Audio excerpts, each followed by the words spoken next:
मेरे भैया के सपने थे अपने बच्चों की पढ़ाई लिखाई के लिए, अब उसके सपने कैसे पूरे होंगे सर। और लड़का को भी दिखा दो, उसके भैया को, मेरे भैया के बच्चे को भी दिखा दीजिए। मेरा लड़का एक हाथ है इसका, इसकी पढ़ाई लिखाई के लिए कुछ दे दो। मेरे पिताजी एक शिक्षक थे, वो मुझे इंजीनियर बनाना चाहते थे। हमें इंसाफ चाहिए।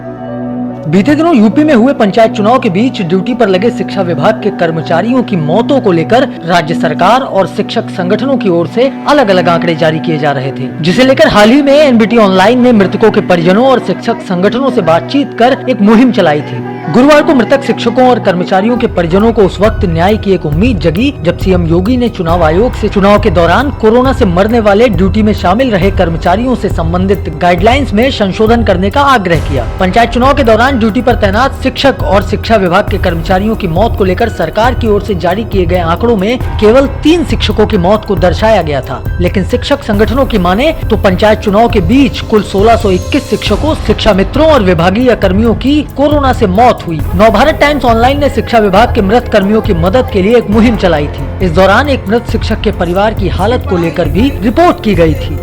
इन बच्चों के भविष्य के बारे में जो भी कुछ हो जाए, मेरी भाभी कुछ कहना चाहती है। मैं ये कहना चाहती हूँ, मेरा लड़का एक हाथ है इसका, इसकी पढ़ाई लिखाई के लिए कुछ दे दो और मुझे भी कुछ चाहिए।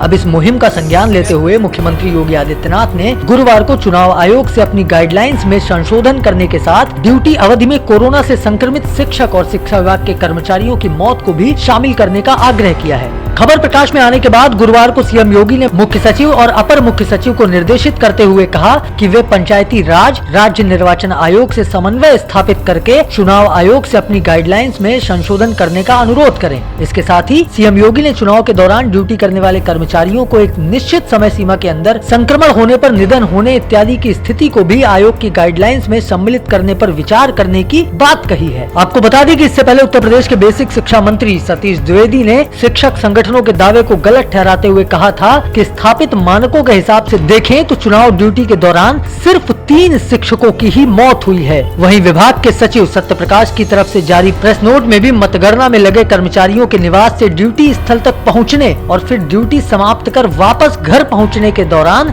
सिर्फ 3 कर्मचारियों की मौत की बात कही गई थी। वहीं शिक्षक संघ का कहना था कि पंचायत चुनाव की ट्रेनिंग से लेकर मतगणना के बीच संक्रमित होकर मरने वाले शिक्षा कर्मियों को मुआवजा दिया जाना चाहिए।